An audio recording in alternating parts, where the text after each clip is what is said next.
Baik, terima kasih. Perkenalkan, nama saya Rosalia. Saya pemateri yang kedua. Saya akan melanjutkan materi dari Yolanda. Saya akan menjelaskan dari halaman 231 sampai 236. Poin pertama, pemecahan masalah pemerataan pendidikan. Untuk meningkatkan pemerataan pendidikan dalam rangka mencerdaskan kehidupan bangsa, langkah-langkah ditempuh melalui cara konvensional dan cara inovatif. Sebelum saya menjelaskan langkah-langkah ditempuh melalui cara konvensional dan cara inovatif, saya akan menjelaskan pengertian dari konvensional dan inovatif. Pengertian dari konvensional adalah segala sesuatu yang sifatnya mengikuti adat atau kebiasaan yang umumnya atau lazim digunakan. Contohnya, seorang laki-laki melakukan lamaran atau mendekati seorang wanita, dan sebaliknya. Pengertian inovatif adalah kemampuan seseorang untuk berpikir menggunakan imajinasi dan menghasilkan sesuatu yang baru.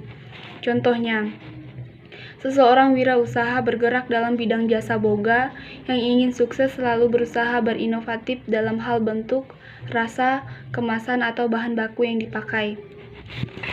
Langkah-langkah ditempuh melalui cara konvensional dan cara inovatif. Cara konvensional antara lain: membangun gedung sekolah seperti SD Impres dan atau ruangan belajar, menggunakan gedung sekolah untuk double shift sistem berganti pagi dan sore. Cara inovatif antara lain: sistem pamong, SD kecil pada daerah terpencil, sistem guru kunjung, SMP terbuka. Poin yang kedua, masalah mutu pendidikan. Mutu pendidikan dipermasalahkan jika hasil pendidikan belum mencapai taraf seperti yang diterapkan. Mengapa dikatakan demikian? Karena pentingnya mutu pendidikan meningkatkan kepedulian warga, sekolah, dan masyarakat dalam penyelenggaraan pendidikan melalui pengambilan keputusan bersama. Berbicara tentang mutu pendidikan, umumnya hanya mengasosiasikan dengan hasil belajar yang dikenal sebagai EPTA, EPNAS atau hasil Sifen-Maru, UMPTN yang biasa disebut International Effect. Karena ini yang mudah diukur, pokok permasalahan mutu pendidikan lebih terletak pada masalah pemroses pendidikan. Poin ketiga, pemecahan masalah mutu pendidikan. Upaya pemecahan masalah mutu pendidikan dalam garis besarnya meliputi hal-hal yang bersifat fisik dan perangkat lunak, personalia, dan manajemen sebagai berikut. A.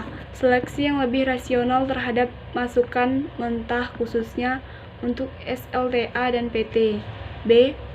Pengembangan kemampuan tenaga kependidikan melalui studi lanjut, misalnya berupa pelatihan, penataran, seminar, kegiatan-kegiatan kelompok studi seperti PKG dan lain-lain. C. Penyempurnaan kurikulum, misalnya dengan memberi materi yang lebih esensial dan mengandung muatan lokal, metode yang menantang dan menggairahkan belajar, dan melaksanakan evaluasi yang beracun PAP. D.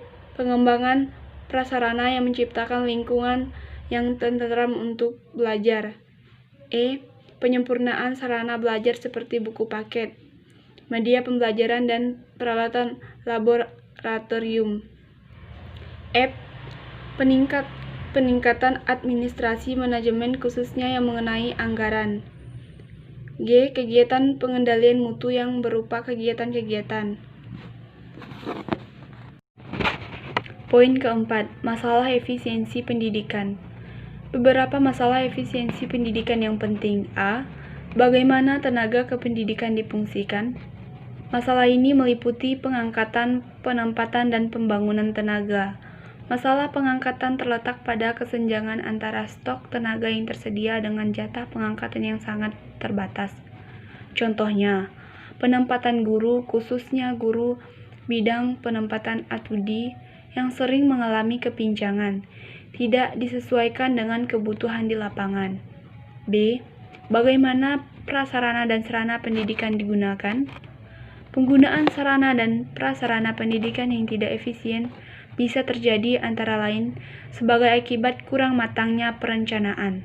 Contohnya, banyak gedung SD Impres karena beberapa sebab dibangun pada lokasi yang tidak tepat, sehingga mengakibatkan banyak SD yang kurang murid dan ruang belajarnya kosong. C. Bagaimana pendidikan diselenggarakan?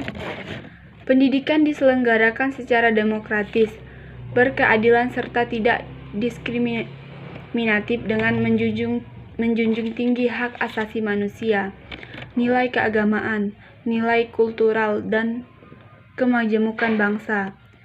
Diselenggarakan sebagai suatu kesatuan yang sistematik dengan sistem terbuka dan multimakna. Pendidikan diselenggarakan sebagai suatu proses pembudayaan dan pemberdayaan peserta didik. Pendidikan diselenggarakan dengan memberi keteladanan, membangun kemauan, dan mengembangkan kreativitas peserta didik.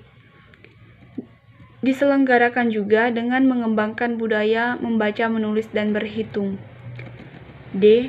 Masalah efisiensi dalam memfungsikan tenaga.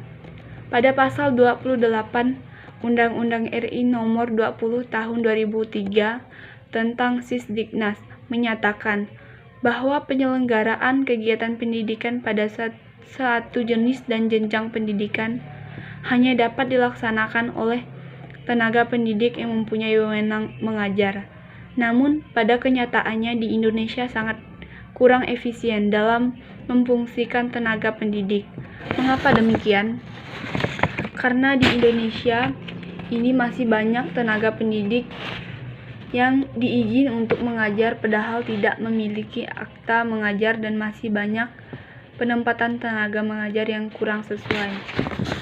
Baik, sekian presentasi dari saya yang akan dilanjutkan oleh pemateri selanjutnya. Terima kasih.